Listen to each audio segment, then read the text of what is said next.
Bismillahirrahmanirrahim. Alhamdulillah. Wassalatu wassalamu ala rasulillah wa ala alihi wa sahbihi wa mawala. Rabbi shrah li sadri wa yassir li amri wahlul 'uqdatam min lisani yafqahu qawli. Amma ba'd.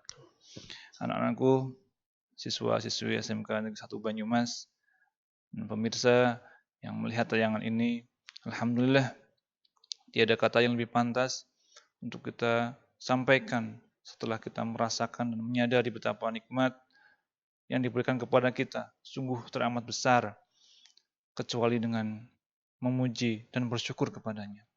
Dan rasa syukur itu tidaklah cukup dengan hanya mengucapkan alhamdulillah saja, namun harus kita iringi dengan hati kita, dengan seluruh anggota badan kita untuk senantiasa tunduk patuh dalam beribadah kepadanya.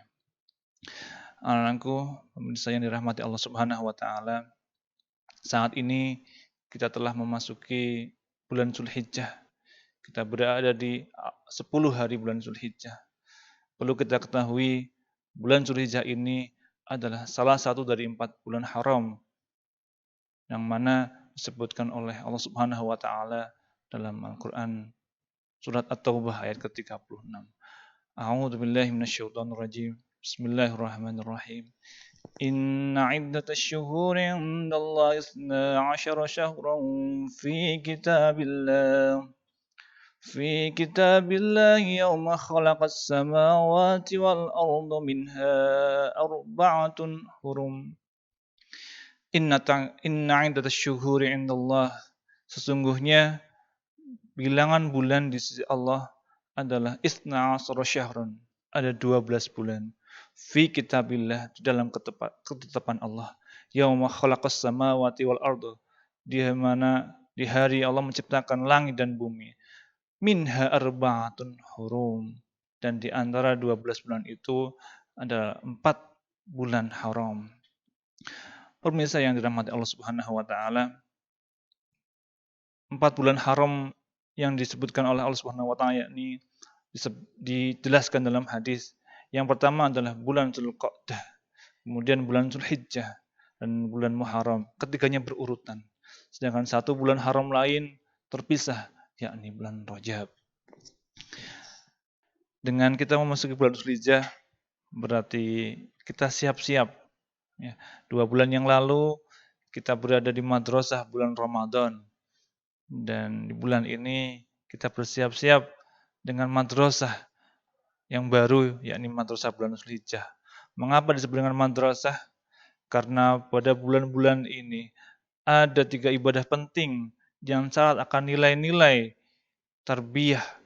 Di antaranya adalah haji, kemudian ada puasa, ada kurban, dan lain sebagainya. Mudah-mudahan adanya tayangan ini membawa kita lebih siap untuk memaksimalkan ibadah pada bulan ini, sehingga tidak sia-sia begitu saja, karena tentu saja disebut dengan bulan haram, ini mempunyai keistimewaan tersendiri. Jamaah yang rahimakumullah, yang pertama kami jelaskan ibadah penting di bulan Dzulhijjah ini adalah ibadah haji. Ya. Ibadah haji merupakan salah satu rukun iman, ya, yakni rukun iman yang kelima. Ya.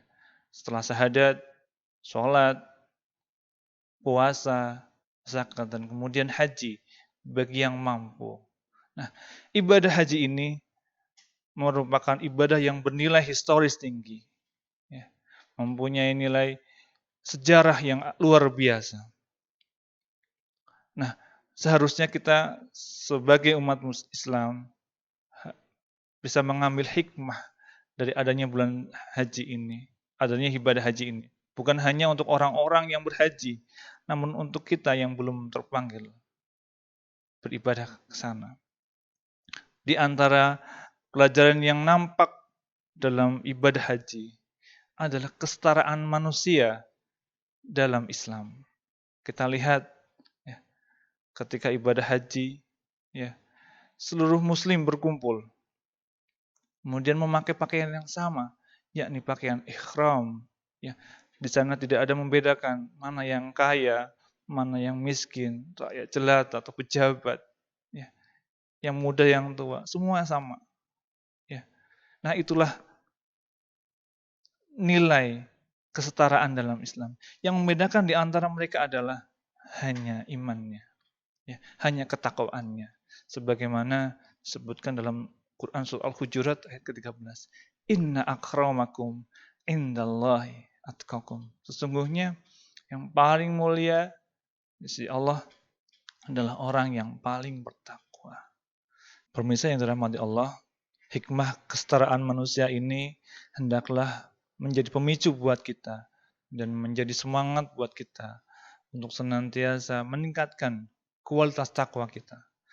Karena takwa inilah sebaik-baik bekal kembali kepada Allah. Watazawwadu fa inna khairaz zadi taqwa.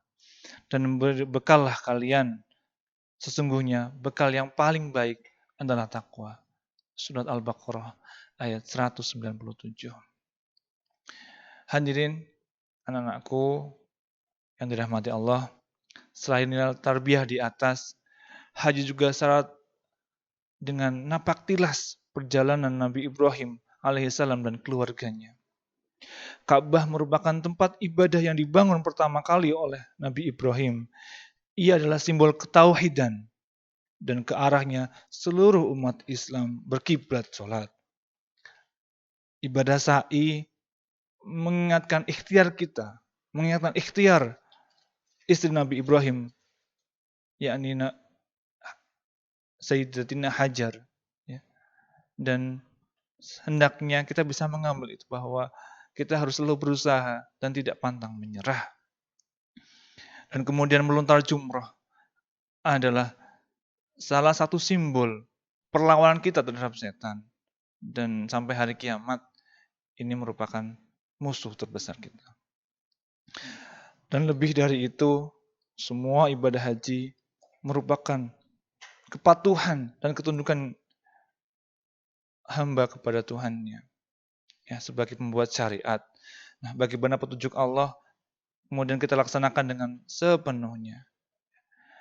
Ibadah haji merupakan ibadah yang memerlukan banyak pengorbanan, tenaga, pikiran, harta, dan sebagainya. Oleh karena itu, tidak tanggung-tanggung, pahala bagi yang haji mabrur adalah surga. Al-hajjul mabrur laisa lahu jazaan illal jannah. Jadi tidak ada balasan untuk orang-orang yang berhaji dengan mabrur kecuali adalah jannah, kecuali adalah surga. Anak-anakku, pemirsa yang dirahmati Allah Subhanahu wa taala, itu adalah ibadah yang pertama yang kita laksanakan di bulan Dzulhijjah. Ibadah yang kedua, yakni memperbanyak amaliyah pada 10 hari pertama bulan Dzulhijjah. Ya, merujuk pada sabda Nabi Muhammad SAW. Ma min ayyamin al-amalus shalih fiha ahabbu ilallah min hadhil ayyam, yakni ayyamul asri. Qila wal jihadu fi sabilillah, qala wal jihadu fi sabilillah illa rajulan kharaja bi nafsihi wa mali thumma lam yarji min dzalika syai'. Tidak ada amal soleh yang di dalamnya lebih dicintai oleh Allah Subhanahu wa taala daripada hari-hari ini, yakni 10 hari pertama bulan Dzulhijjah. Nanti katakan, apakah walal jihadu fi sabilillah, dan tidakkah jihad di jalan Allah? Rasulullah menjawab, walal jihadu fi sabilillah, dan tidak juga jihad di jalan Allah. Illa rajulan, kecuali orang kharaja bi nafsihi wa mali summa lam yarji min dzalika syai'. Jadi yang keluar, yang berjihad dengan dirinya dan hartanya, kemudian dia kembali dengan tanpa apa-apa atau mati syahid. Pemirsa, anak-anakku yang dirahmati Allah Subhanahu wa taala. Ya, inilah kesempatan kita bagi yang belum diberi kesempatan untuk beribadah haji ke Baitullah, untuk meningkatkan amaliyah di 10 hari pertama, mulai tanggal 1 Dzulhijjah sampai dengan tanggal 10 Dzulhijjah. Ini merupakan pilihan yang cerdas, sebab hadis sudah menerangkan begitu luar biasanya ibadah di 10 hari pertama bulan Zulhijjah. Amal yang berikutnya yang ketiga adalah puasa tarwiyah dan puasa Arafah. Ya. Puasa tarwiyah adalah puasa di tanggal 8 bulan Zulhijjah. Sedangkan puasa Arafah adalah puasa tanggal 9 bulan Zulhijjah. Ya. Menurut sejarah bahwa hari tarwiyah adalah waktu Nabi Ibrahim mimpi pertama kali. Dia masih merasa ragu, berpikir, merenung, apakah betul apa yang dimimpikannya untuk menyembelih Nabi Ismail. Dan kemudian di tanggal 9 bulan Zulhijjah, Nabi Ibrahim meyakini bahwa mimpinya benar. Oleh karena itu disebut dengan Arafah. Mengetahui, yakin bahwa itu adalah perintah Allah. Nah, puasa Tarwiyah dan Arafah tahun ini, tahun 2020, jatuh pada hari esok, yakni hari Rabu, ya, dan hari Kamis, tanggal 29 dan 30 Juli 2020. Nah, karena itu yang belum memanfaatkan yang 10 hari pertama masih ada kesempatan. Ya. Dan luar biasanya pahala yang diberikan oleh Allah bagi orang-orang yang mau berpuasa Arafah. Sebagaimana sabda Nabi, "Siyamu yawmi Arafata ahtasibu 'ala Allah ayyukaffira as-sanata allati qablahu was-sanata allati ba'dahu. Wasiyamu yawmi Asyura ahtasibu 'ala Allah ayyukaffira as-sanata allati qablahu." Puasa Arafah itu menurut Allah pahalanya adalah mampu menghapuskan dosa-dosa 1 tahun yang lalu dan dosa 1 tahun yang akan datang. Bagaimana mungkin kita bisa melewatkan amal yang begitu luar biasa pahalanya? Rugi kalau kita tidak bisa melaksanakannya. Dan yang keempat adalah sholat Idul Adha. Sholat Idul Adha pelaksanaannya seperti Idul Fitri, yang dilaksanakan pada pagi hari, ya. Dan disunahkan bagi orang yang Idul Adha tidak makan dahulu, ya, makan setelah sholat Idul Adha. Nah, ya, dari Aisyah radhiyallahu anha, sesungguhnya Nabi Muhammad SAW bersabda, tidak ada amal manusia atau ibnu Adam di Yaumun Nahar, di hari 10 bulan Zulhijjah ini, yang lebih utama dari sisi Allah Azza wa Jalla min hiraqatid dam, selain dari mengalirkan darah hewan kurban. Wa innahu la ya'ti yaumal qiyamah bikuruniha wa adlafiha wa asy'ariha. Dan sesungguhnya kurban itu akan datang pada hari kiamat dengan tanduknya, kemudian dengan kukunya, dan dengan rambutnya. Wa inna ad-dama la yaqa'u min Allah azza wa jalla bimakan qabla ay yaqa'al ard. Dan sesungguhnya darah kurban hewan itu telah Allah terima di sebuah wadah sebelum jatuh ke bumi. Ya. Dan bersihkanlah diri kalian dengan kurban. Merujuk pada hadis tersebut, setidaknya ada 2 pelajaran yang bisa kita ambil. Bahwa yang pertama, di luar biasanya ibadah kurban. Ya. Akan datang pada hari kiamat pahala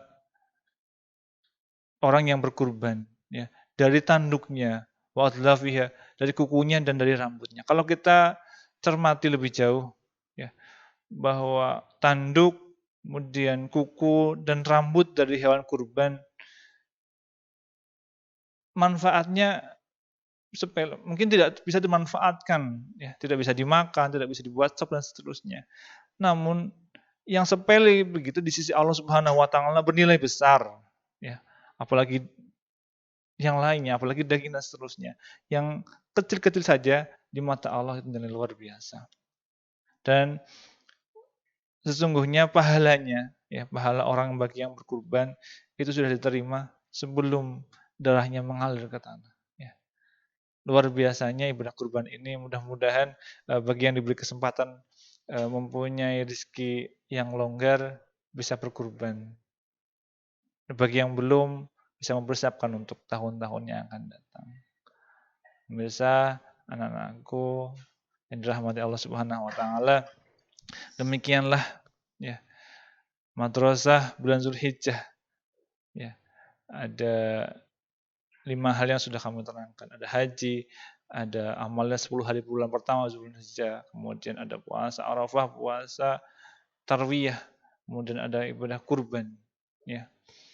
Nah, mudah-mudahan ya kita bisa semakin mendekatkan diri kepada Allah.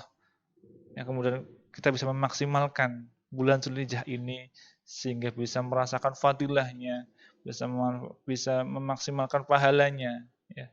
Jangan sampai sia-sia, sayang sekali. Ya, satu kaidah dalam Islam bahwa kalaulah kita tidak bisa semuanya, jangan tinggalkan semuanya, lakukanlah sebagiannya. Jadi kalau tidak bisa kita melakukan tadi amal yang sudah jelaskan semuanya tadi, paling nggak satu-satu. Ya.